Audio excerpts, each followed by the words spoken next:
میں نے عنوان موضوع کے لیے قرآن مجید 33 نمبر سورہ ہے، سورہ الاحزاب، معروف آیہ مبارکہ ہے، آیت نمبر 40۔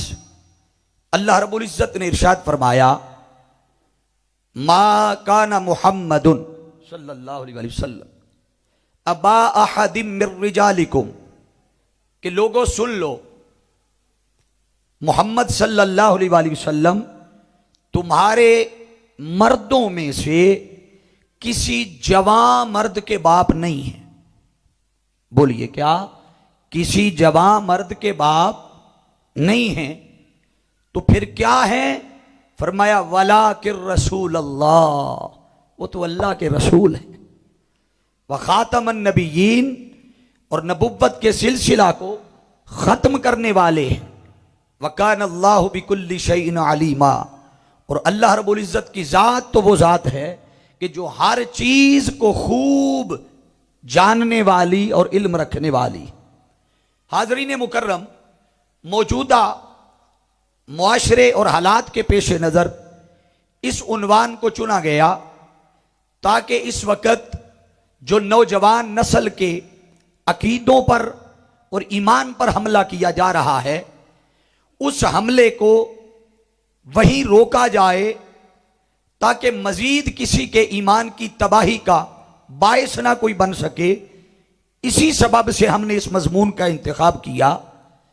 عقیدہ ختم نبوت یاد رکھ لے، یہ ایک ایسا عقیدہ ہے کہ جو اسلامی عقائد میں اس عقیدے کو وہ اہمیت حاصل ہے جو اس مثال کے ساتھ وضاحت ہے کہ جیسے کوئی عمارت کسی نہ کسی سہارے پر، کسی نہ کسی بنیاد پر کھڑی ہوتی نظر آتی ہے۔ آپ 2 3 4 5 منزلیں بھی بنا لیں تو یقیناً ہر شخص جانتا ہے کہ وہ اتنی بڑی عمارت کسی نہ کسی سہارے کھڑی ہے۔ بولیے ذرا، کیا کسی نہ کسی سہارے پر کھڑی ہے؟ اگر اس عمارت کا وہ سہارا چھین لیا جائے، اس کی بنیادوں کو کھوکھلا کر دیا جائے، اس کی بنیادوں کو گرانے کی کوشش کی جائے، تو باقی ساری کی ساری عمارت بھی بولیے ساتھ ہی دڑم سے زمین بوس ہو جاتی ہے۔ اسی طرح عقیدہ ختم نبوت اسلامی عقائد کی بنی ہوئی عمارت کی بنیاد ہے۔ اگر اسی عقیدے کا انکار کر دیا جائے تو یاد رکھ لے باقی اسلامی عقائد کی ساری عمارت دڑم سے زمین بوس ہو جاتی ہے۔ یاد رکھ لے، یہ جو عقیدہ ختم نبوت ہے یہ ہمارے ایمان کی اساس ہے۔ بولیے سارے، کیا ہے؟ ہمارے ایمان کی اساس ہے، ہمارے ایمان کی بنیاد ہے، ہمارے ایمان کی جڑ ہے۔ نہ صرف اساس اور بنیاد ہے بلکہ ہمارے ایمان کا مرکز و محور بھی ہے۔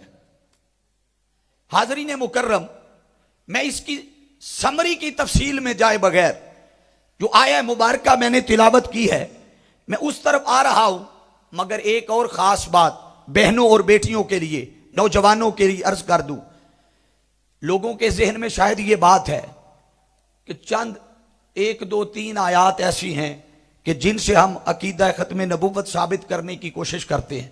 نہیں، یاد رکھ لیں، ابھی آپ کو باہر سٹال لگا ہے، جب پروگرام ختم ہوگا تو آپ نے سٹال پر حضور شیخ الاسلام کی ایک کتاب پڑھی ہوگی، نظر آئے گی، عقیدہ ختم نبوت۔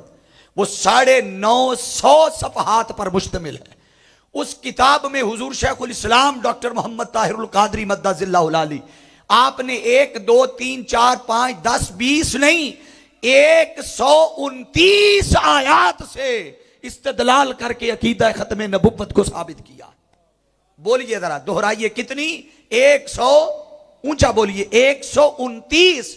نہ صرف 129 آیات قرآنی سے بلکہ 225 کے لگ بھگ احادیث مصطفیٰ صلی اللہ علیہ وسلم سے استدلال کر کے، اور کئی احادیث اور آیات ایسی ہیں جن میں بڑی وضاحت اور صراحت کے ساتھ عقیدہ ختم نبوت کا بیان آیا۔ اب چونکہ ہمارے پاس جو وقت ہے اس میں جتنی آیات میں کوڈ کر سکا کر دوں گا۔ آئیے، اللہ رب العزت نے ارشاد فرمایا کہ محمد صلی اللہ علیہ وسلم تمہارے مردوں میں سے کسی جوان مرد کے باپ بولیے ذرا، جوان مرد کے باپ نہیں ہیں، وہ کیا ہیں؟ اللہ کے رسول ہیں اور سلسلہ نبوت کو ختم کرنے والے ہیں۔ اس میں ایک لفظ بڑا خاص استعمال ہوا ہے کہ جس لفظ کا سہارا لے کر بدبخت قادیانیوں نے یہ جسارت کی، اور وہ مرزا غلام احمد قادیانی جو لوگوں کے دلوں پر، ایمانوں پر اور عقیدوں پر حملہ کرتا رہا، اس نے اسی لفظ خاتم کا سہارا لیا۔ اب چونکہ قرآن کی حفاظت کا ذمہ تو اللہ نے لے رکھا تھا، تو اس میں قرآن کے الفاظ میں تو کوئی تحریف کر نہیں سکتا تھا، ترمیم کر نہیں سکتا تھا، رد و بدل کوئی کر نہیں سکتا تھا۔ اس نے یہاں ڈنڈی کیا ماری، بددیانتی کیا کی، اسی لفظ خاتم کو لیا اور اس کا معنی اور مفہوم بدلا، اور معنی اور مفہوم بدل کر سادہ لوگ، عام مسلمانوں کو گمراہ کر کے اپنے جال میں پھنسانے کی کوشش کی۔ اس نے معنی کیا بیان کیا؟ وہ کہتا ہے چونکہ قرآن میں اللہ نے خاتم کا لفظ استعمال کیا ہے تو خاتم کا معنی ہے مہر۔ یہ بات بڑی خاص ہے، جس کو یہ معنی سمجھ آ گیا وہ زندگی بھر ان بدبختوں کی چالوں میں نہیں آئے گا۔ لفظ خاتم کا معنی، اس میں کوئی شک نہیں، عربی لغات میں جہاں اور کئی معنی ہیں لفظ خاتم کے، وہاں مہر بھی ہے۔ وہ مفہوم یوں بیان کرتا ہے کہ چونکہ خاتم کا معنی ہے مہر، تو اللہ نے تاجدار کائنات صلی اللہ علیہ وسلم کو نبیوں کی مہر بنا کے بھیجا ہے۔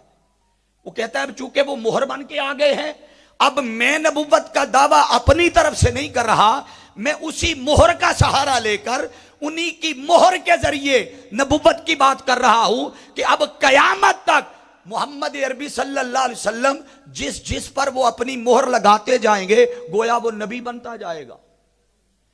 آپ میں سے اب جب جس نے، میری بہنوں نے اور بیٹیوں نے، بھائیوں نے سبحان اللہ کہی ہے نا، یہی تو وہ موقع تھا، یہی تو جال تھا جس میں اس نے پھنسایا۔ عام سادہ بندہ جب یہ بات سنتا ہے کہ حضور جس پہ مہر لگا دے وہ نبی ہو جاتا ہے، وہ خوش ہو جاتا ہے، وہ عاشق خوش ہو جاتا ہے کہ حضور کی اتنی شان کہ حضور جس پہ مہر لگاتے جائے وہ نبی ہو جاتا ہے۔ بات تو بڑی خوش آئین ہے، شان والی ہے، مگر اسی میں تو وہ گمراہ کن پہلو تھا جس میں پھنسا گیا، جس جال میں پھنسایا گیا۔ ہاں، یہ بات کو واضح کرنے کے لیے پہلے لفظ خاتم کا معنی آپ کے سامنے رکھ دیتا ہوں۔ یاد رکھے کہ یہ جو لفظ خاتم ہے، یہ دو، خاتم اور خاتم، یہ دونوں طریقوں سے آتا ہے، دونوں قراتیں موجود ہیں۔ جب یہ خاتم اور خاتم، یہ دونوں قراتوں کے ساتھ یہ کلمات بعض دفعہ اسم کے طور پر آتا ہے، علماء متوجہ ہوں گے۔ بولیے، بعض دفعہ یہ، اب دہرائیے، یاد کسی کو رہے نہ رہے، کم از کم یہ اس کی لغوی بحث تو یاد رہے گی۔ یہ بعض دفعہ کلمات اسم کے طور پر آتے ہیں۔ جب یہ کلمات اسم کے طور پر آئیں تو تب اس خاتم اور خاتم کا معنی ہوتا ہے آخر قوم۔ بولیے، کیا؟ اونچا بولیے۔ یا کسی بھی جماعت، کسی بھی گروہ، کسی بھی قبیلے، کسی بھی خاندان میں سب سے آخر پہ آنے والا فرد، تب یہ معنی دیتا ہے۔ بعض دفعہ لفظ خاتم یہ اسم فاعل کے طور پر آتا ہے، جیسے فاعلن، خاتمن، بر وزن فاعلن۔ جب یہ اسم فاعل کے طور پر آئے تو تب خاتم کا معنی ہوتا ہے ختم کرنے والا۔ بولیے، کیا ہوتا ہے؟ اونچا، ختم کرنے والا۔ معنی کیا ہوا کہ محمد صلی اللہ علیہ وسلم کی ذات وہ ذات ہے کہ جو نبوت کے سلسلے کو ختم کرنے والے ہیں۔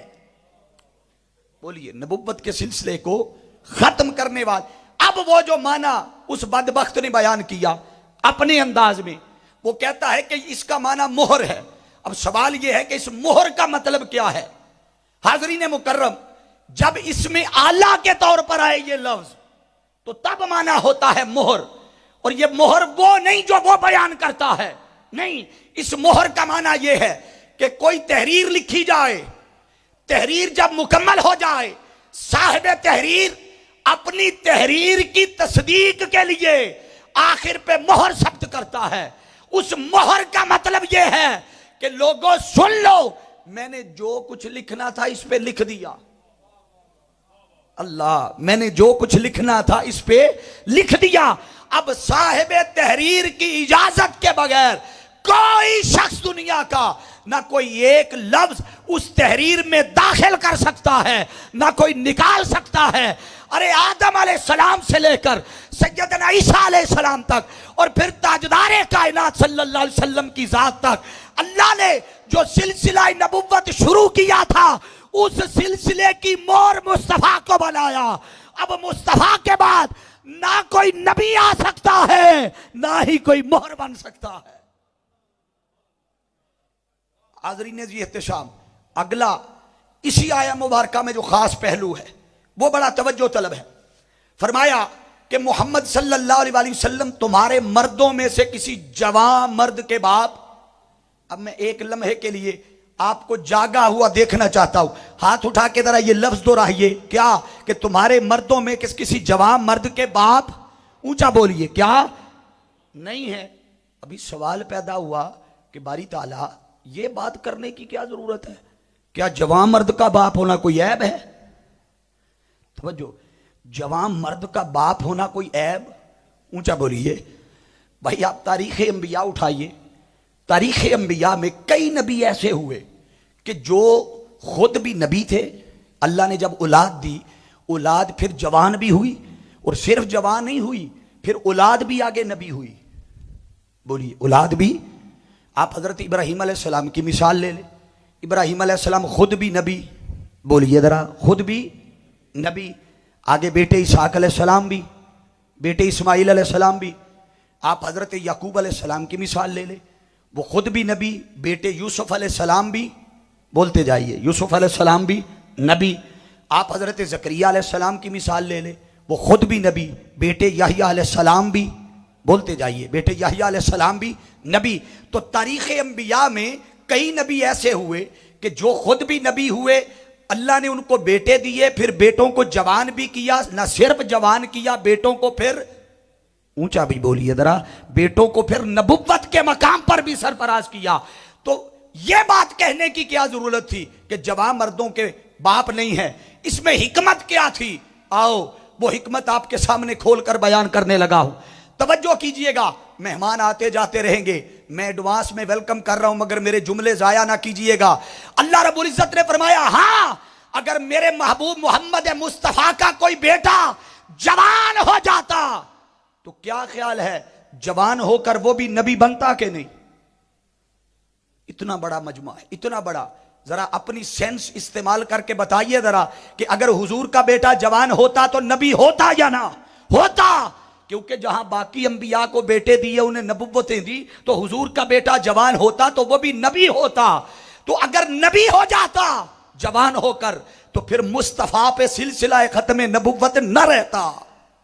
چونکہ تاج مصطفیٰ کے سر ختم نبوت کا سجانا تھا، آقا کی پیشانی اور ماتھے پر وہ صحرا ختم نبوت کا سجانا تھا.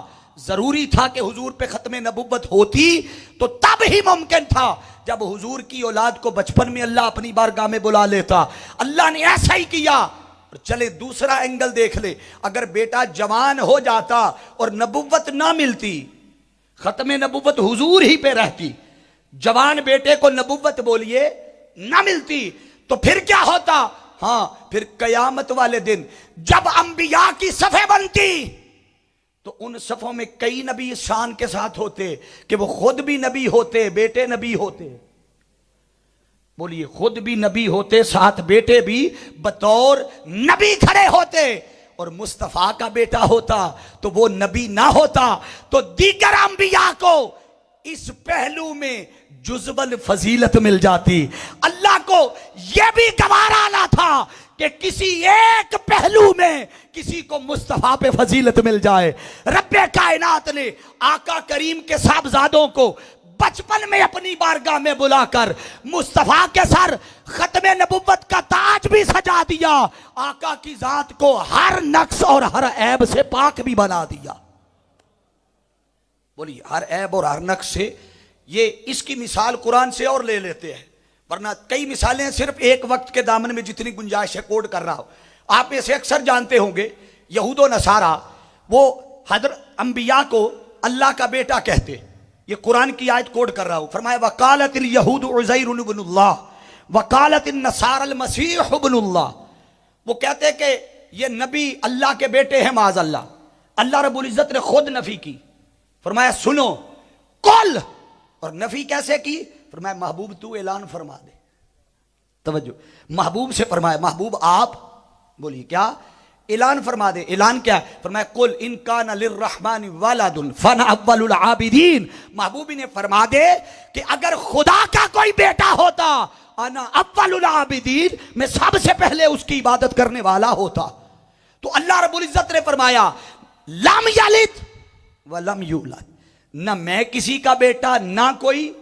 بولیے ذرا اس کی حکمت کیا تھی؟ وہ کہتے رہتے جو مرضی, کیا ضرورت پڑی اللہ کو کہنے کی؟ ہاں سمجھانا مقصود تھا کہ لوگوں سن لو, اگر خدا کا کوئی بیٹا ہوتا تو خدا کا بیٹا ہوتا تو یقیناً وہ بھی الہ ہوتا.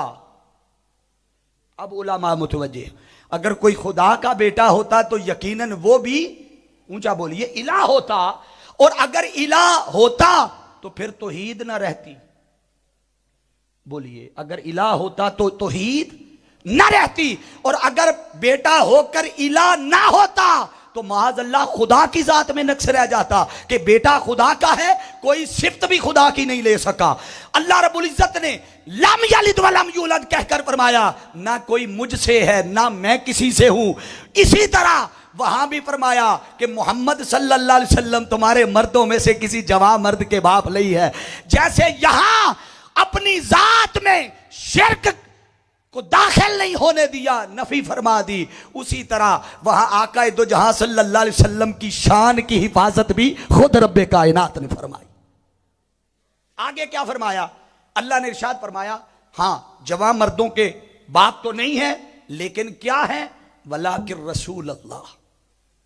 بولیے ولاکن رسول اللہ, اللہ کے اونچا بولیے, اس کا ترجمہ تو مشکل نہیں ہے, اللہ کے رسول ہیں. وخاتم النبیین, اور نبوت کے سلسلے کو ختم کرنے والے. یہ بات بڑی توجہ طلب ہے. جب حضور کی شان اور عظمت بیان کرنے کی بات آئی تو ولاکن رسول اللہ کہا, چونکہ پیچھے فرمایا تھا کہ تمہارے جوان مردوں میں سے کسی کے باپ نہیں. ابوت کی نفی جہاں کی, ساتھ ہی کہا رسول ہیں, چونکہ رسالت کا منصب اعلیٰ تھا, عظمت والا تھا, حضور کی شان بیان کرنا مقصود تھی, تو فرمایا رسول ہے.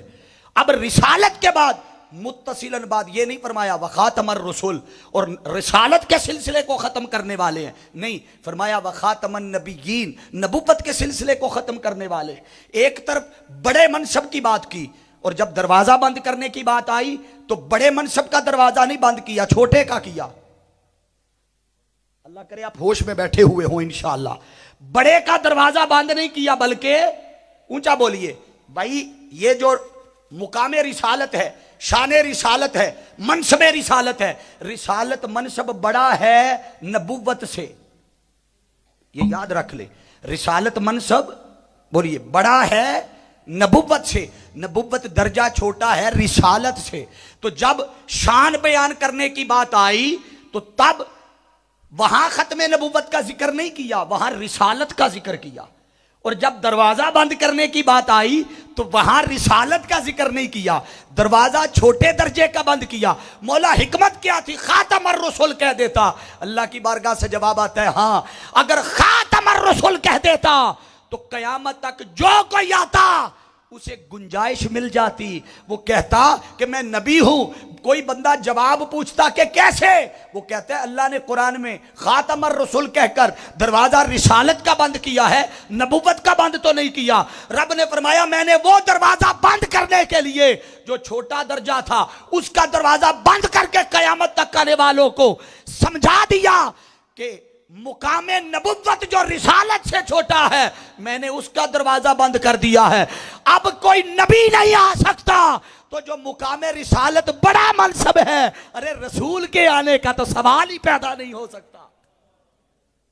بولیے رسول کے آنے کا تو بولیے سوال ہی پیدا نہیں ہو سکتا. اور اس میں ایک اور محبت بڑا جملہ, یہ صرف بالخصوص علماء کے لیے ہے, بالعموم سب نوجوانوں کے لیے. یاد رکھ لے, یہ جو نبی اور رسول ہوتا ہے اس میں اتنا فرق ہے. یاد رکھے کہ ہر رسول نبی ہوتا ہے. بولیے کیا؟ دہرائیے. ہر رسول بولیے نبی ہوتا ہے، مگر ضروری نہیں ہے کہ ہر نبی رسول بھی ہو. ہر نبی رسول نہیں ہوتا مگر ہر رسول نبی. شاید آپ یہ مشکل سمجھ رہے ہو، اس سے آسان کر دیتا ہوں. آپ اس پورے مجمع میں سے کسی کو کھڑا کر کے پوچھے آپ نے ایم اے کیا ہوا ہے؟ وہ کہے ہاں کیا ہوا ہے. آپ اگلا سوال کریں کہ بتاؤ بی اے بھی کیا ہوا ہے؟ وہ کہے گا حضرت صاحب میں نے ایم اے کی ڈگری لی ہی تب ہے جب پہلے. بولیے ذرا سارے. آپ کی معاشرے کی مثال سمجھاؤں گا تاکہ مسئلہ آسانی سے سمجھ آ جائے. وہ کہے گا بھائی ایم اے کی ڈگری ملی ہی تب ہے جب پہلے بی اے کی ملی. یہی سوال آپ بی اے والے سے پوچھے آپ نے بی اے کیا ہوا ہے؟ وہ کہے گا ہاں کیا ہوا ہے. آپ کہیں ایم اے کیا ہوا ہے؟ وہ کہے ایم اے نہیں کیا. تو ضروری نہیں ہے کہ ہر بی اے پاس ایم اے ہو، مگر یہ ضروری ہے کہ ہر ایم اے پاس پہلے. بولیے ذرا پہلے. بس اس مثال کو اپنے ذہن میں رکھ لے کہ ہر رسول نبی ضرور ہے مگر ضروری نہیں ہے کہ ہر نبی. بولیے ذرا ہر نبی رسول بھی ہو. اور ویسے بھی نبی تو بنتا کیسے ہے؟ اب سن لیں نبی کیسے بنتا ہے. رسالت تو بہت آگے کا مقام اور مرتبہ ہے نا، اس کے تو اور کئی تقاضے ہیں اور ضروریات ہیں. مگر سنیں نبی تب بنتا ہے جب اللہ کسی سے کلام کرتا ہے. اللہ اکبر. بولیے نبی کب بنتا ہے؟ جب، اونچا بولیے، جب اللہ کسی سے کلام کرے. گویا جس سے رب کلام کر لیتا ہے وہ نبی ہو جاتا ہے. بولیے کیا؟ وہ نبی. یہی وجہ ہے کہ جب توحید کی پہچان کروانے کی بات آئی تو اللہ نے براہ راست نہیں کہا هو اللہ احد، نہیں فرمایا کل محبوب تو فرما دے هو اللہ احد، کہ وہ ایک ہے. مقصد کیا تھا؟ کہ قیامت تک آنے والوں کو پتا چل جائے کہ اللہ ہر کسی سے کلام نہیں کرتا، وہ جس سے کلام کر لیتا ہے وہ نبی ہو جاتا ہے. اب رب کلام کرتا رہا، نبی بنتے رہے. کبھی آدم سے کیا تو آدم کو نبی بنا دیا، کبھی نوح علیہ السلام سے کلام کیا تو نوح کو بھی. بھئی نبی بنا کیسے تھا؟ اللہ کے، اونچا بولیے، اللہ کے کلام کرنے سے. وہ کلام مختلف طریقوں سے، انداز سے کرتا ہے. وہ کسی سے جبریل کے ذریعے بھی کلام کرتا ہے، وہ کسی کے ساتھ کلام طور پر بلا کے بھی کرتا ہے. وہ اس نے اور انداز بھی رکھے ہوئے ہیں. وہ کلام کرتا رہا. کسی سے کلام کیا تو کلیم اللہ کہہ دیا، کسی سے کلام کیا ذبی اللہ کہہ دیا. وہ کلام کرتا رہا، نبی بنتے رہے. کلام کرتا رہا، نبی بنتے رہے. کلام کرتے کرتے جب مصطفیٰ سے کلام کیا، بولیے جب حضور سے کلام کیا تو فرما دیا میرے محبوب ہم کلام کرتے رہے. جب تک کلام کرتے رہے نبی بنتے رہے. میرے محبوب ہم نے بڑوں سے کلام کیا ہے، آدم سے بھی کیا ہے، نوح سے بھی کیا ہے، موسیٰ سے بھی کیا ہے، یوسف و یعقوب سے بھی کیا ہے. مگر مصطفیٰ جب سے تجھ سے کلام کیا ہے، اب تیرے ساتھ کلام کرنے کے بعد قیامت تک ہم کسی اور سے کلام نہیں کریں گے. چونکہ خدا مصطفیٰ کے بعد کسی اور سے کلام نہیں کرے گا، تو جب خدا کلام نہیں کرے گا تو نبی کیسے آئے گا؟ کیونکہ نبی تب بنتا ہے جب خدا کلام کرتا ہے. نہ خدا کلام کرے گا نہ نبی آئے گا.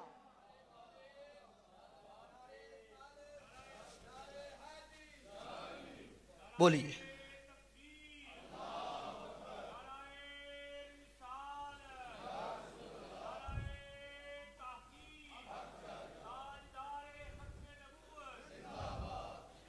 حاضرین عزیز احتشام. بس رب نے جب کلام ہی کرنا چھوڑ دیا، کیوں کہ نبی تو تب بنتا ہے جب اللہ کسی سے، بولیے بھائی وہی ہوتی ہے، وہی ہوتی.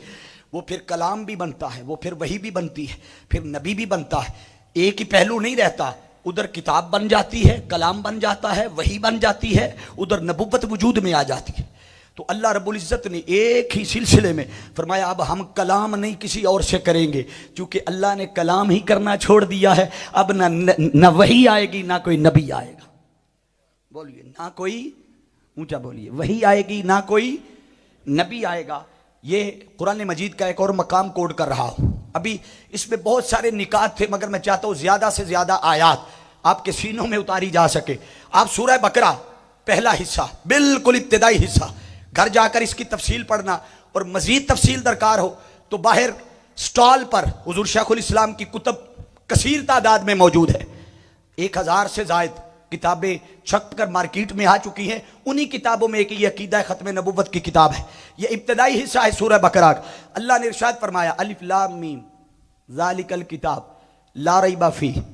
یہ وہ کتاب ہے جس میں شک کی گنجائش، اب سارے بولیے نا، جس کا ایمان اس بات پہ پختہ ہے، یقیناً سب کا پختہ ہے، یہ لفظ دہرا دیجئے، یہ وہ کتاب ہے جس میں شک کی گنجائش بولیے نہیں ہے. یہ بات اللہ نے پہلے کی. جو اصل بات تھی وہ یہ بات کہنے کے بھی بعد کی. اللہ ہے یہ بھی اصل بات. مقصد بات کرنے کا یہ ہے کہ جو خاص بات تھی جس کے کرنے سے پہلے اللہ نے یہ تصدیق کی اور یہ فرمایا کہ ہاں جہاں یہ میں بیان کر رہا ہوں اس میں شک کی گنجائش نہیں ہے. بولیے اس میں شک کی گنجائش نہیں ہے.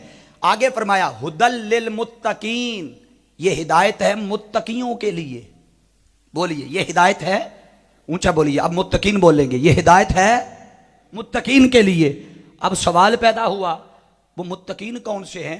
یہاں تو ہم سارے ہی دعوے دار ہیں. جو 2 روزے رکھ لے کہتا میں بڑا متقی ہوں. یہاں تو جو تھوڑا صدقہ خیرات کر لے وہ اپنے آپ کو متقی تصور کرنے لگ جاتا ہے. تو قرآن نے یہ مسئلہ بھی حل کر دیا کہ آپس میں نہ جھگڑتے رہنا. میں وضاحت کر دیتا ہوں متقی کی علامت کیا ہے. قرآن نے علامت بیان کی. فرمایا سنو الذین یؤمنون بالغیب. متقین کی صفات میں علامات میں سے پہلی علامت یہ ہے کہ وہ غیب پر ایمان لاتے. بولیے ذرا کیا فرمایا وہ؟ اب میری بہنیں اور بیٹیاں بھی ایک دفعہ کہیں گی وہ غیب پر ایمان لاتے. آگے کیا فرمایا؟ اگلا لفظ بڑا خاص ہے. فرمایا وَيُقِيمُونَ الصَّلَاةَ. دوسرا کام کیا کرتے ہیں؟ کرتے ہو وہ تے بولو. اب بول کے جواب دینا ہے آپ نے تاکہ کم از کم یہ صفات تو یاد رہے. وَيُقِيمُونَ الصَّلَاةَ. کیا فرمایا؟ نماز قائم کرتے ہیں. اب قائم کرنے والے بولیں گے نماز. یہ کتنی صفت ہے؟ اونچا بولیے، ہاتھ اٹھا کے بولیے کون سی کتنی؟ دوسری صفت. آگے تیسری بیان فرمائی. فرمایا وَمِمَّا رَزَقْنَاهُمْ يُنْفِقُونَ. جو ہم نے انہیں رزق دیا ہے اس میں سے خرچ کرتے ہیں. 3 ہو گئی. اب جہاں لانا چاہتا تھا پہنچ گئے. فرمایا وَالَّذِينَ يُؤْمِنُونَ بِمَا انزل الیک وما انزل من قبلک. اور اس پر بھی ایمان لاتے ہیں جو ہم نے اپنے محبوب محمد مصطفیٰ پہ اتارا ہے. اس پر ایمان لاتے ہیں. اور فرمایا وما انزل من قبلک. جو اس سے پہلے اتارا ہے. 2 جہتوں میں ذکر کیا، حضور پہ اترنے والی وحی کا اور حضور سے، اونچا بولیے، حضور سے پہلے آنے والی وحی کا. اس کے بعد کسی وحی کا ذکر نہیں کیا. اللہ کا کسی اور بعد میں آنے والی وحی کا ذکر نہ کرنا اس امر پر دلالت کرتا ہے کہ جو وحی آنی تھی مصطفیٰ پہ آ چکی، پہلے انبیاء پہ آ چکی. اب آقا پر اترنے والی وحی کے بعد نہ کوئی وحی آئے گی نہ کوئی نبی آئے گا.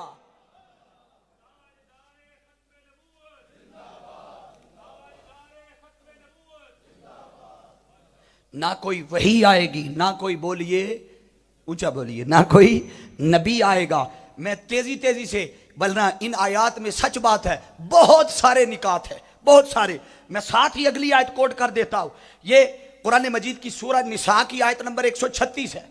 ارشاد فرمایا یا ایھا الذین آمنوا آمینو. اے ایمان والو. بولیے اے، اب ایمان والے بولیں گے اے ایمان والو کیا کرو؟ آمینو، ایمان لاؤ. یہ بات بڑی توجہ طلب ہے اور یہ فیض حضور شیخ الاسلام کی بارگاہ سے ملا. اللہ کی عزت کی قسم، جو تیرے در سے یار پھرتے ہیں در بدر یوں ہی خار پھرتے ہیں. بس یہ بات ذہن نشی کر لے. ہمیں جو خیرات ملی ہے اسی میخانے سے ملی ہے. فرمایا یا ایھا الذین آمنوا، اے ایمان والو. یہ کس کو خطاب کیا؟ یقیناً ہمیں خطاب کیا. یقیناً حضور کے غلاموں کو، حضور کو پر ایمان لانے والوں کو کہا. اور کہا کیا کہ اے ایمان والو اب کرو کیا؟ آمینو، ایمان لاؤ. تو اگر ایمان والے نہیں تھے تو مومن کہا کیوں؟ بھئی 2 ایمانوں کا ذکر ہے. آمنو کہہ کر مومن کہا، آمینو کہہ کر ایمان لانے کی بات کی. 2 چیزیں ہیں. اگر تو مومن نہیں تھے تو پھر ایمان والا، بولیے کہا کیوں؟ اور اگر ایمان والے تھے تو آمینو کہہ کر کس ایمان کی بات کی؟ اب آ جائیے، عقیدہ ختم نبوت بیان کر رہا ہوں. فرمایا آمینو باللہ ورسولہ والکتاب الذی نزل علی رسولہ والکتاب الذی انزل من قبل، کہ ایمان لاؤ اس پر جو ہم نے اپنے رسول پہ اتارا ہے، اور اس پر بھی ایمان لاؤ جو اس سے، بولیے، انزل من قبل، جو اس سے پہلے اتارا ہے. بعد کا ذکر نہیں کیا، پہلی وحی کا ذکر کیا، جو اس امر پر دلالت کرتا ہے کہ جو وحی آنی تھی پہلوں پہ آ چکی، جو وحی آنی تھی مصطفیٰ پہ آ چکی. اب اس وحی کے بعد نہ کوئی وحی آئے گی، نہ کوئی، اونچا بولیے، نہ کوئی نبی آئے گا. پھر اعلان کیا وَإِذْ قَالَ عِيسَىٰ ابْنُ مَرْيَمَ يَا بَنِي إِسْرَائِيلَ إِنِّي رَسُولُ اللَّهِ إِلَيْكُمْ مُصَدِّقًا لِمَا بَيْنَ يَدَيَّ مِنَ التَّوْرَاةِ وَمُبَشِّرًا بِرَسُولٍ يَأْتِي مِن بَعْدِي اسْمُهُ أَحْمَدُ. یہاں ایک نکتہ بڑا خاص عرض کرنے لگا، متوجہ ہو جائیے. فرمایا عیسیٰ علیہ السلام نے بنی اسرائیل سے خطاب کیا، اور خطاب کر کے ان سے فرمایا یا بنی اسرائیل انی رسول اللہ، بے شک میں تمہاری طرف اللہ کا رسول بن کے آیا ہوں، مبشرم برسول، اور میں ایک رسول کی بشارت دینے آیا ہوں. کیا فرمایا؟ ایک رسول کی بشارت دینے آیا ہوں. اور صرف بشارت کی بات نہیں کی، آگے فرمایا یاتی من بعد اسمہ احمد، وہ جو رسول آ رہا ہے میرے بعد، فرمایا اس کا نام احمد ہوگا.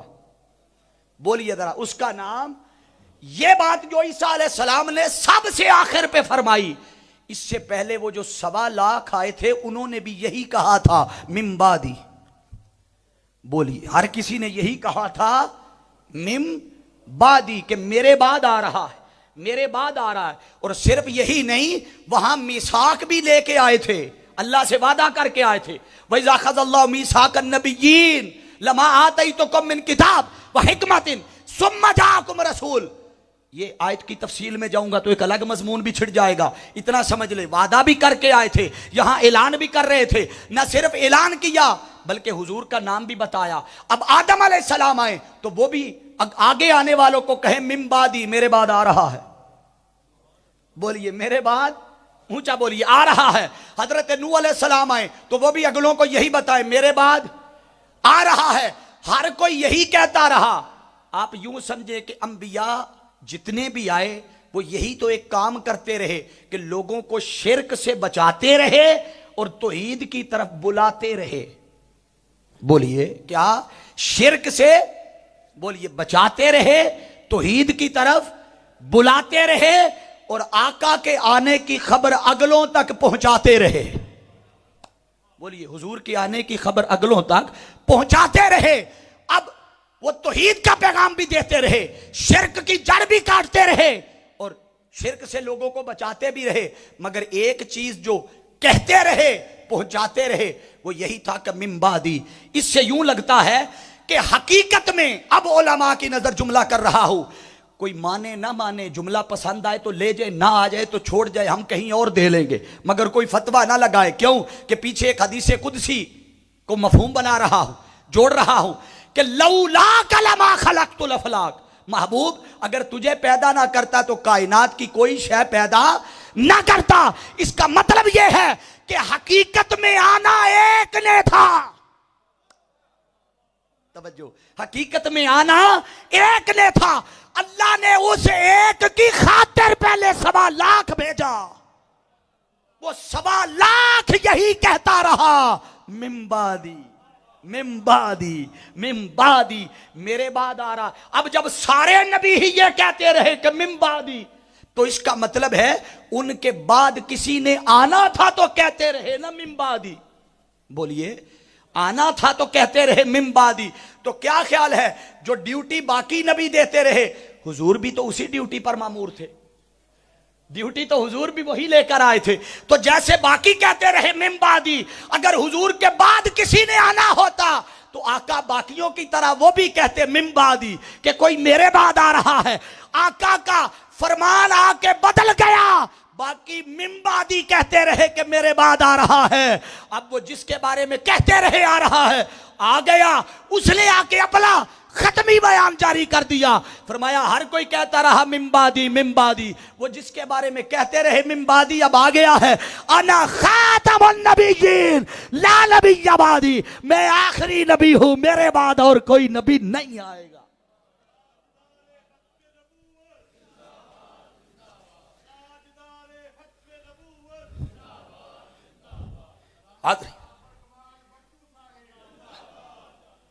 یہ حضور شیخ الاسلام کا نعرہ لگا دیتے تو میں اور چوڑا ہو جاتا، کیونکہ یہ سب کچھ وہیں سے ملا ہے. حاضرین مکرم، مجھے سچ بات ہے کہ میرے پاس ابھی کم و بیش میرا 10 سے 15% مضمون ہوا ہے، 10 سے 15%، اور میں مضمون اپنا سکپ کر رہا ہوں. بہت ساری آیات ایسی ہیں جو بڑی اہم تھی، مگر کیا کروں، مجھے 7 بجے مضمون مکمل کرنے کا بھی حکم ہے. 1 گھنٹے میں یہ مضمون مکمل نہیں ہوتا. کوشش کروں گا، کیونکہ میری گفتگو کے 3 حصے تھے. پہلے حصے میں قرآن کی آیات تھی، دوسرے میں احادیث نبویہ تھی، اور تیسرے حصے میں میں نے اس بدبخت کا آج پوسٹ مارٹم بھی کرنا تھا، تاکہ آپ لوگوں کو اس بدبخت کی حقیقت کا بھی پتا چلے کہ وہ دماغ اس کا کیسا تھا، وہ کس سوچ کا حامل تھا جو لوگوں کے ایمان اور عقیدے تباہ و برباد کر رہا. اب سنیے ذرا، قرآن کی اگلی آیت کوٹ کر رہا ہوں. قرآن نے کہا قل یا ایھا الناس، آیا یہ بات بڑی خاص ہے. فرمایا محبوب اعلان فرما دے، اور اعلان کن کو فرمانا ہے؟ صرف یہ اہل عرب کو نہیں کہنا، یہ صرف مدینہ یا مکہ والوں کو نہیں کہنا، یہ صرف یمن یا شام والوں کو یا بغداد والوں کو نہیں خطاب کروایا.